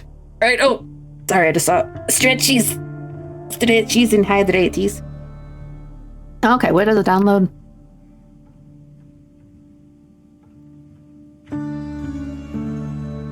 What it does is downloads the animation the first time it's played from Twitch, and it keeps it loading as long as the game is running. Don't know how to make it pre-downloads. Oh, interesting. Additional testing required. There is darkness in her heart. You do not wish to remain near her for long. Fine. This is a politically charged situation that I don't want to think about no more. I'm going to keep the dagger, though. That'll be mine. The bratty teenager starts walking towards the exit. And seriously, do not tell Dad. The goblin lets out a series of stilted laughs. fucking hell's a teenage girl and your boss's daughter? It's actually funny, you have to admit. Sigh. Oh well, let's go see if Mr. Toilet Worm is hiding in any of these tunnels. Meek agree, you hear from your scarf mutter, then shiver. Bad thing here. Keeper. In the grand hall around you, the one so filled with the sound of clashing blades, now grows eerily quiet. You see two paths, each leading into darkness. I guess it's time to... Look at... It's the painting of snails. Look at the painting of snails. Oh. Airwath, the first guest. The snail's like, I love you, stick. Alright, so we got a path there. And we got dagger. Alright, well, it's mine now. The Unluck Blade. Oh. That has advantage against me. Alright, so we've got two paths. We've got this one, and then we've got the stairses. Oh. I do want to... This feels like plot. So I think as good as it gets for now. If you want to work better, I need to build a Twitch app. Like, gotcha. I am going to use the fast travel to go back up to the surface for a little bit, because I think there's some quests I kind of want to resolve there, because this feels like the plot. This is the plot path, which makes sense, considering where it was.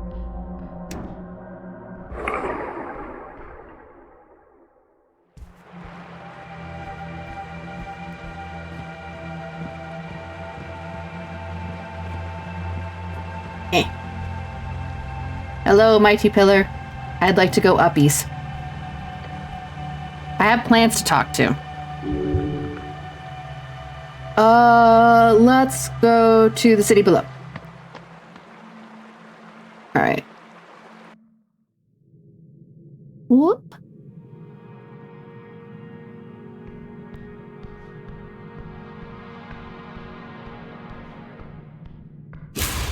Ta-da!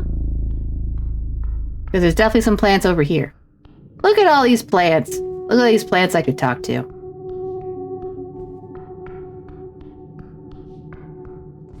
Oh yeah, I found the guy that told you that he was, Alright. Speak with plants. What? But look at all these plants! Why can't I talk to them? There's so many of them. I just want to talk to them. Dang it. Alright, well, fine. I'll go to the city. There's gonna be plants there. They'll talk to me.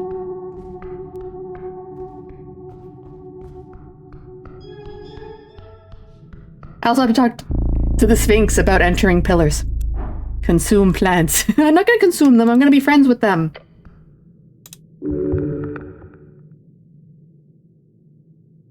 I was also, I think, suggested to go to the Pillar Crossing as well. We'll go to Tolstad for now.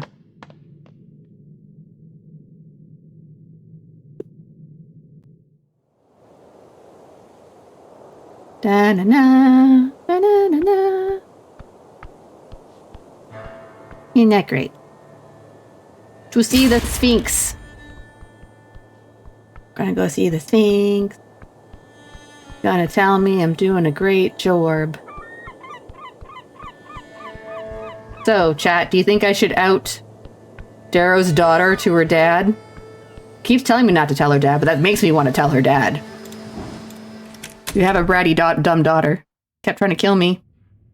Did you tell her to stop? It'd be appreciated. Hello? I have questions for you. The Sphinx takes a spit from her barrel of wine. So, yeah, I need help entering a pillar. Now, that was not a request I expected today. Might I ask why? It's got to do with the tea shop. I see. How mysterious. The Sphinx ponders your request while sipping on her wine. This is no small request, cleric. But since you have proven yourself worthy, perhaps a gate shall be braved by this mortal, despite the era. She smiles. Thank you. Don't get ahead of yourself. She puts down her wine barrel. Each gate has an attunement, a fine attunement, a very specific set of strings. One way to sneak in through the cracks is to carry a key, one attuned to those strings. Bring me a gemstone, cleric, an emerald to be precise. I shall attune it to the pillar's gate, allowing you to pass through. An emerald. Yes, a green gemstone. I'm sure you'll know it when you find it. The stone in particular holds a special connection with this pillar, for reasons I am not aware of, but I can use it well. And where can I find it? Good question. They are quite expensive after all. Well, I was just paid 500 gold. But unless you've got the funds, I suppose you could suggest looking in the what you people call city below. There are many treasures hidden there. And then you'll make a key. More or less, yes. Just like that? She shrugs. Our quest has been updated. I wish you luck then, cleric.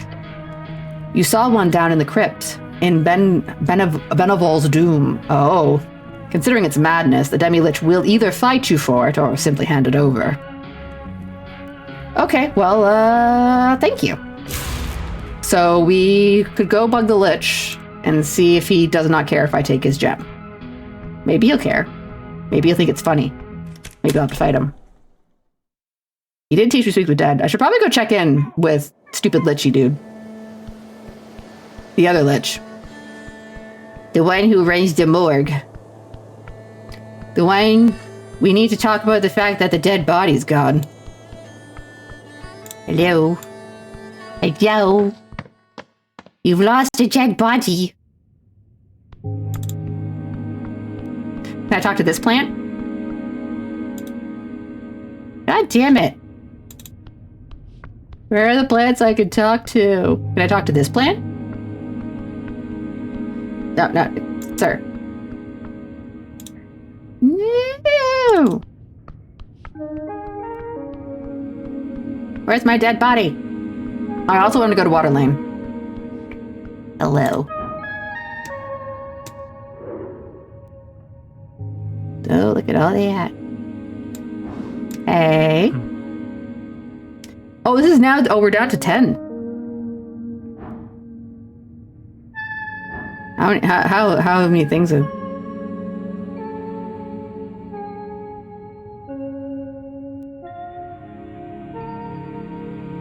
Found this mimic. A mimic, he repeats. Oh. The creature peeks out of his folds. Scary thing. Master beware around this one. How very, very quaint. You pick up familiars at an alarming rate, cleric. I am certain you handle that monstrosity well. I hope you're not implying I am also a familiar.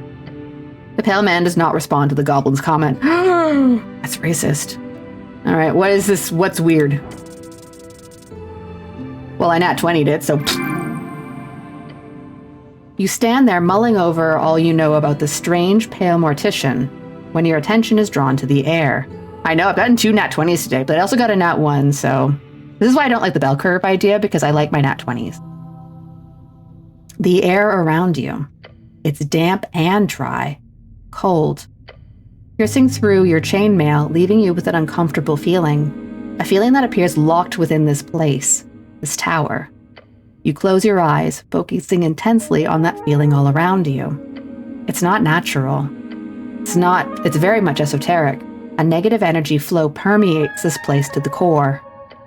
All of it's focused around a single point. The pale man. He's just so negative. Even worse, it emanates from him. This is no human. What you are looking at here is but the thin disguise of a creature most foul, most powerful. No mere spellcaster, no mere arcanist, no mere wizard. Viskin is a lich. An unliving, everlasting bastion of esoteric power. Learn from this creature. Abomination. Like an actual lich? Like the eat your soul and play around with your bones type lich? Yes, you're afraid so. Okay, what do I do with all this information? You have a choice. Either try to deal with this directly, or contact relevant authorities. You can also just walk away. No worse for wear. This needs to be reported to Cornlord Darrow. He's the highest city official on Tolstad. If only he was available. Well, I got a lot of shit on Darrow right now. You should investigate this further. But what if... I don't mean to interrupt, Cleric, but you've been standing here in silence for almost 5 minutes now. I'm thinking. Was there anything else you wanted? Where's the dead elf? Gone, I'm afraid. What? Door hug. Embarrassing, but unfortunately there's not much to be done. Oh, excuse me, a what? Door hug, a technique often used by magical thieves. It involves casting Dimension Door, a spell that teleports yourself and another target in any direction, quite far. Many heists have been pulled off this way, especially back in the Arcane era. Oh, so cool, not cool. Twitch has an AI that you can write a custom extension. Oh no! Timing. Isn't that just the way? I spent weeks figuring this out and they just put out a fucking app for it. Someone wanted that corpse, and they had the resources to acquire it. Oh boy, they pulled an old trick. If they had access to 4th level spells, then this is no mere trifle. Shit. They pulled a door hug on you. Like I said, embarrassing. I should have set up more defenses, but... if they could employ an agent with Dimension Door, they could surely cause even more trouble. But perhaps it was for the best. What has happened? They wanted the corpse, clearly. Elves are strange creatures. Who knows what strange activities they perform with their dead? They're removing evidence, clearly. Nah, must have been the elves. Ilum's roots reach far, Cleric. You see an unnaturally and uncharacteristically wide smile spread across his face. Things are getting interesting. Fucking hell, this guy is creepy. So you want to talk? Can I talk to you about this gate of yore? I'm sure you do. You're not surprised. He takes a deep and eerily long breath. Little surprises me these days. He coughs once. Why not? So, you know how to get in? I do. There is no major secret. However, the method is quite difficult. To enter the Pillar of Yore through the crack left in the gate, you will need astral projection. Oh! That's a 9th of... I liked the Sphinx's solution better, where she's like, here, just get me an emerald. It's a 9th level spell. Indeed. You would need a spell scroll. That is the only reasonable manner to solve this. I can't cast 9th level spells. Undoubtedly. Rude. Then how about a spell scroll? He nods. Precisely, Cleric. A spell scroll of astral projection, an extremely powerful item, no doubt. However, it would not be so strange for one to be found in the halls beneath us. Of course, despite your natural acumen for string manipulation, you do not possess the ability to cast 9th level spell scrolls reliably. If you acquire one, bring the scroll to me. I will cast it for you. So you can cast 9th level spells. I can reliably cast 9th level spell scrolls, yes. Admittedly, this is no small feat, but it is not to be conflated with the power to freely wield 9th level magic. Doing so is unheard of since the Coast War. Alright, I'll see if I can find it. I'm afraid I cannot assist you in locating such an artifact. As such, I wish you good luck, Cleric. Alrighty then, so we have been given 2 options to enter the pillar.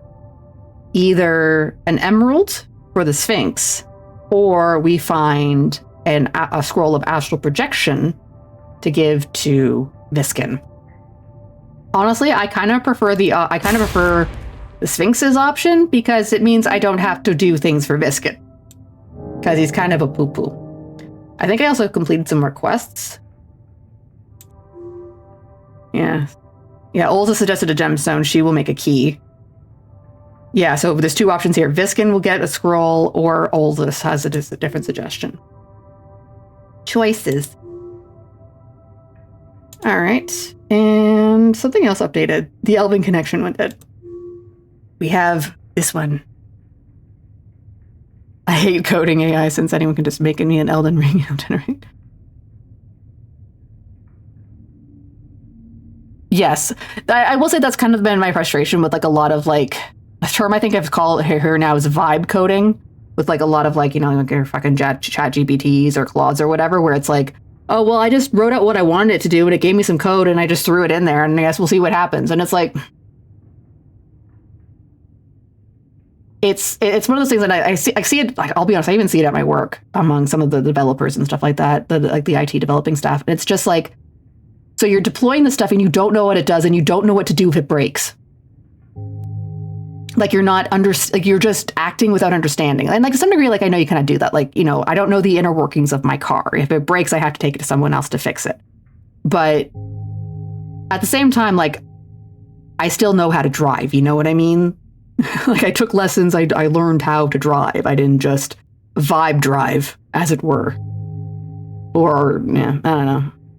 I prefer to like I do some coding myself in my job, primarily SQL, but also like some what's the other language I've been learning. I'm starting to learn Python, and I want to learn the language. I want to understand what I'm doing. I don't want to just copy and paste shit and be like, oh, hopefully this works. Because it's like, how are you going to fix it if it goes wrong? Anyways, I'm ranting. Sorry. Let's learn about this route. Maybe I get a cool feat. Damn. They took her. Just like that. The tendrils of Mender's court reach far. You can learn something from this. You sure can. Did you see that shit-eating confidence on that elf's luscious lips? My charisma in love with an elf. That was the face of order. A foreign order, fully in control. It was breathtaking. I didn't believe a word. I'll be honest, I didn't trust the fucking thing. And yet he said them to your face with complete conviction. But why else would an Ilum warden, fancy word for ambassador, stand there in the middle of the night speaking gibberish with some inane cleric? He had a damn good reason to show up. And considering they took the corpse right afterwards, they knew exactly what they're doing. It was a highly calculated move to tell you those things. To blame the dead elf, to clear themselves from any wrongdoing, to sneak away at night with the biggest piece of evidence, before anyone with real authority could get their claws on it. And most importantly, before the press could get in on the scoop. You need to learn something from this. Get yourself closer to that Twinkie elf's level. Oh, yeah, it can be a bit handy if you're stuck on something and you're like, hey, what's the fix for this? And then go like, okay. Yeah, like sometimes it is, sometimes you do just need someone to be like, hey, you missed a comma here, right? But I don't like things just being made whole cloth from it. Like I want to understand. I know like partially that's me. It's like, you know, like way back in school where it's like, here's a math formula that solves this equation. And it's like, but why does it solve this equation? They're like, it's grade 6, just use the equation. But why does the equation work? And it's like, well, you're gonna need university level math for that. And it's like, anyways, why? Because the ladies will like it. But they like they don't like style, they like substance. Substance. Like a deep personality. You'd be surprised. Illusions of grandeur can take a man far. People tend to get swept up alongside it, like little winds trailing in the wake of a greater tempest. Alas, words are wind. They too fade as the storm turns to gale. Do not build your empire on words alone. Ilum did not. You remember the tale of the Mender. It was told to every child. There have also been 3 adaptations running on Sage Street over the years. It's one of the classics. There is some historical preamble. You have more or less memorized it.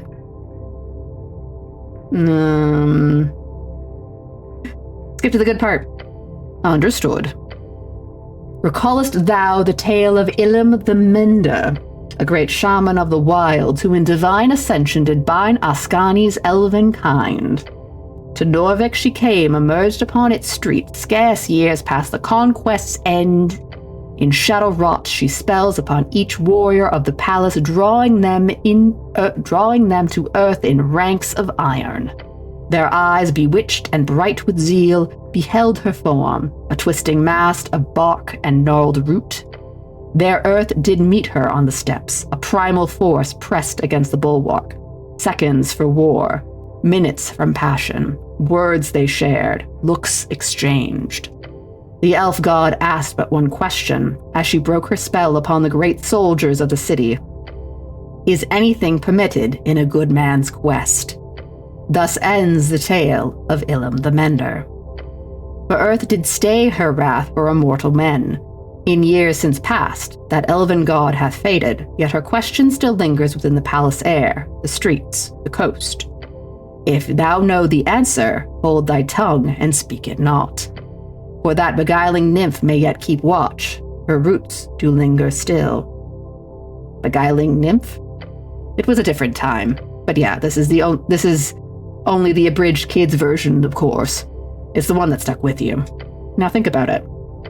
The dead elf, this Inya, she played them all. This clearly not dead elf, the warden, he's clearly a professional bullshitter. They're both master manipulators in their own right. Just excellent, excellent work. Learn from it. Build up a beautiful lie on that probably pretty face of yours. Then you can take over remember where they came from. A long line of empire, an imperial dream. Learn from their mistakes, build upon their methods. Then you do realize they're immortal, right?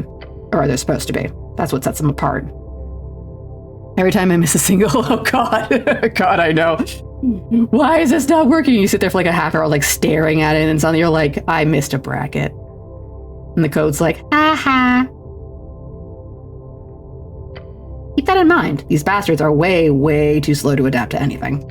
Whether it's a millennial sphinx or an antiseptilian celestial or just an elf. They've all got that weakness, a fragile immortality. If you die, you lose what? A couple of decades at worst? They lose infinity. All right, let's learn about these feats. An aversion to risk. That's what they've got, times infinity. It's a massive weakness. So that's what you should learn from them. Think about that weakness. Use it to your advantage. Keep building that advantage over and over again.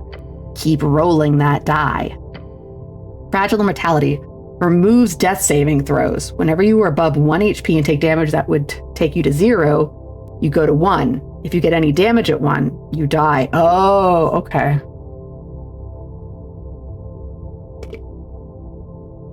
Interesting. I don't think I'll take it though. I don't know. So it's like one of those things where it's like you get kind of like, if you go to 0, you'll just be thrown at 1. But so it's like Endure, or like that one from like Pokemon that a lot of Earth Pokemon get. Yeah, like the thing is, like I've taken other feats that I think are better, because like I had a Constitution one that gives me advantage on death saving throws, which I've been using before, and then I just got that Patron one, which is you'll take a bit of damage and you won't have death saving throws, and you'll get a bit of healing instead. Or no, sorry, that's the no ones. Either way, Imperial Dream. Domination begins in the mind. You are above them all. While speaking with someone with less intelligence, the thing is, my intelligence right now is 20. My intelligence is very high. It is my highest stat. There are very few people who are smarter than me at this, like in terms of the raw stat, and I don't mean in terms of like, you know what I mean. My intelligence stat as a cleric is very high. This would be very advantageous. What is the beautiful lie? Look fresh, smile wide. They'll love you until the day you die. When you are at full health and 0 exhaustion, interesting. So while you're at full health and have no exhaustion, you gain advantage on all. That's obviously, as soon as you take damage, you lose the effect. But like for a lot of like conversational stuff that doesn't carry a risk of damage, that's not bad. That's not bad. Like at this point, it's very much between Imperial Dream, which is you have advantage on speaking with anyone who has more. I'm going to go with Imperial Dream, if only because my intelligence stat is really high. No, I don't need to learn about it again. I was making a choice, which is Imperial Dream. Then it is time. The beginning of an empire of your own. No more thinking about Eld. All right, I think I have one more. Because like I see here, I'll bring up my stat. So yeah, like right now my intelligence is sitting at 22. And like say for instance, like let's look at Viskin for comparison.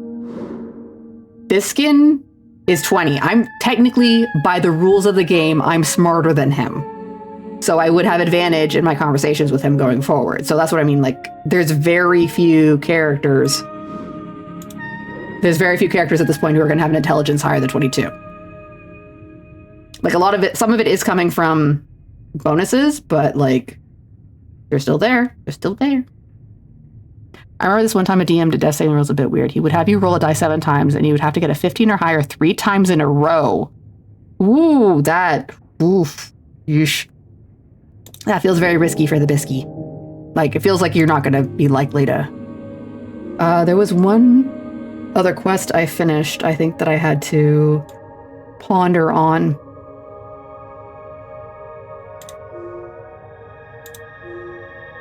I'm just trying to see where it is.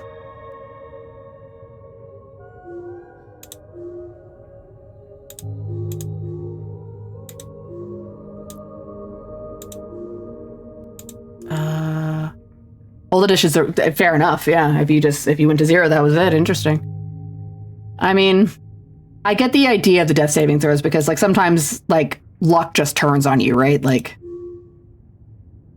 this is the one that updated. So it's like, we're now set to, what do you do about it? All right.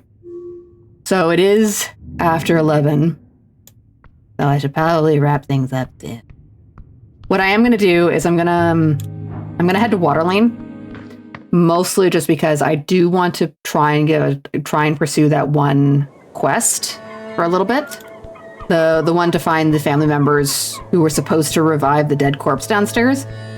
If there isn't anything after I check on it, then I'll move along. Wait, can I talk to this tree? I want to talk to a plant. Damn it. Why won't any of the plants let me talk to them? I just want to talk. Should I have beef lo mein or popcorn for dinner? Beef lo mein, that's an actual dinner. Popcorn is a snack.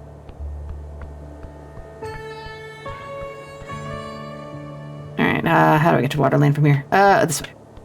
Who the heck are you? What are you doing? Oh, he's working.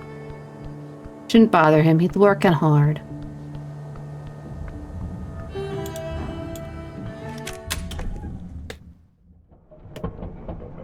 Don't care about these guys.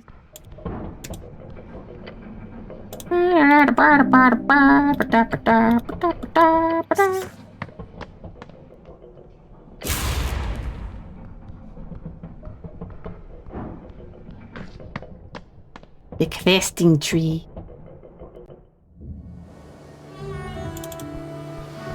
Hey, crab.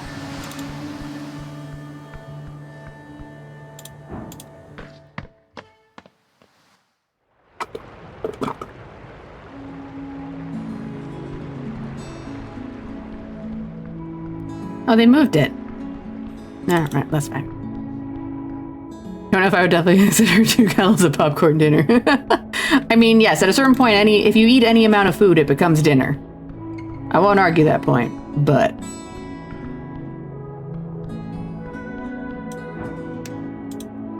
Hello, are you missing a dead parent?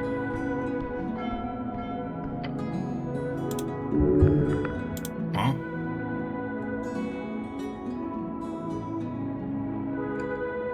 Knock on the door.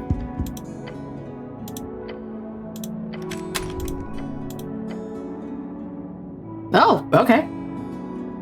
Beyond the frame, you see a human male, mid-30s. His short hair is ruffled, his cloak wrapped around him like a makeshift toga. His face exerted in panic. Oh gods, no. No, no, no. Are you that intimidating? You see tears from his eyes as he leans forwards. What happened to him? How awful. He thinks you're here to deliver terrible news. No one's hurt? Oh, thank the gods. He rushes in to give you a big hug. Aww. I'll go hug him back. He's having a bad day. He takes a step back, wiping half-formed tears from his cheek. I am Manius. I must have jumped to conclusions here. Yeah, sorry about that. We're here to investigate the tea shop? Yeah, what he said. Oh! The generic human male looks around him. I'm afraid I'm not at any liberty to disclose any information to the local militia. That is what you are, no? A cleric of the local militia? I'm just gonna stare at him. You see, Octavio, he's a busy man, and he's directly instructed me that in case there were ever any inquiries, they would have to go through official channels, even for his inner circle. That's very suspicious. I'm sorry, I swear to you, we have all the legalities in order. I have diplomatic immunity. That's what it's called. Your companion gives you a raised eyebrows towards the fucking ceiling type look. How can a lowbrow free strider receive immunity? This is a bureaucratic farce. The yellow team sure knows how to play the game. Sorry, what? Diplomatic immunity? Yes. Oh wait, Bless expired. Put Bless back on. Who are you exactly? Oh, I am Manius, as I said. I am a free strider and member of the Ascani Reeds Trading Company. I work for the first in command guild agent of Tolstad. I'm afraid I cannot offer any more than that. So what you're saying, good day. He shuts the door in your face. That was a roller coaster of emotions. What's a roller coaster? You haven't heard of it? It's one of those carnival things, you know, one of the wooden inclines with a little cart you ride all the way down. Oh, I thought those were called slippy slides. They are. The goblin is misinformed. All right, well, I'm not going to call them that, so you go ahead and translate it in your head. Anyway, can we go now? Did I just mess up? I wouldn't worry about it. On paper, you did nothing wrong. On not paper? You said, she said. You said what? Never mind that. So, really, we're just standing here talking outside this guy's door, so can we move, please? Fine. I miss talking to that frog. That frog was cool. That frog lived here. Alright, I'm still trying to figure out where the dead people went. But... no, okay, well, either way, it is 11. It's after 11. I should save. So, I gotta go back down. Because... they put Frog Detective in this game, too. Alright, so they said I could, in this area, talk to some people to get more information about the Osgals. So I think I'll park myself here, and then from there I'll have to go further down. Oh, there's you. I think they meant like over this way. Yeah, these doors. Okay, so we'll park myself here. And then I will save. Saving. Maybe I'll find some plants to talk to. I don't really want to talk to a plant. It's my new mission. Find a plant, talk to it. Alrighty. Boop.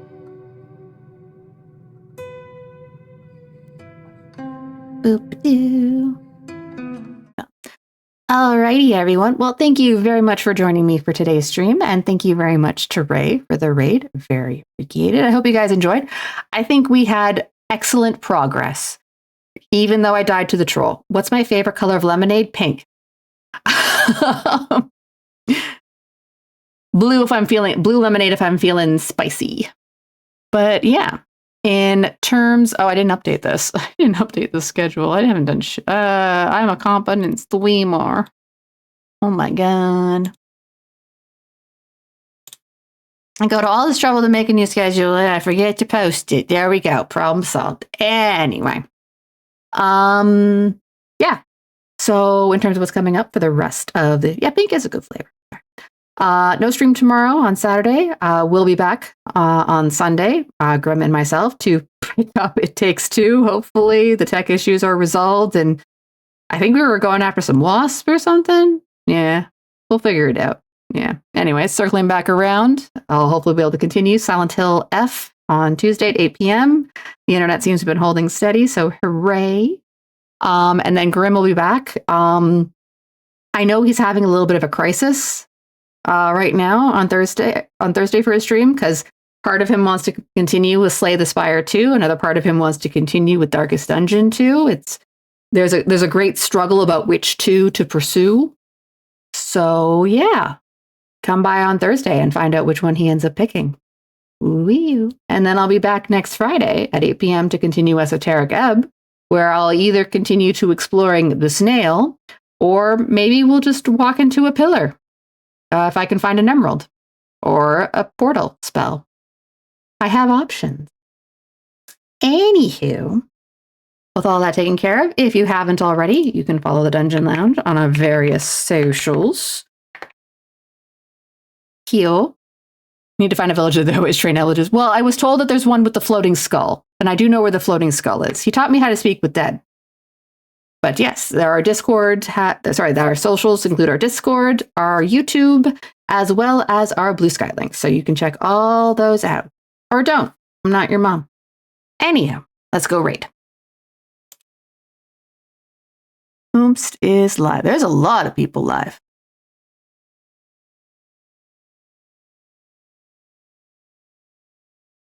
Oh, Cece's live today. Dang. I'm going to go bother Cece. I'm going to bother Cece. She's playing Danganronpa. You know, we'll go from one crime-solving thing to another crime-solving thingy.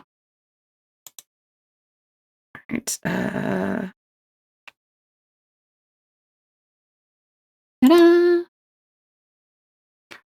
I will say her crime-solving thing is much more dramatic. But off we go.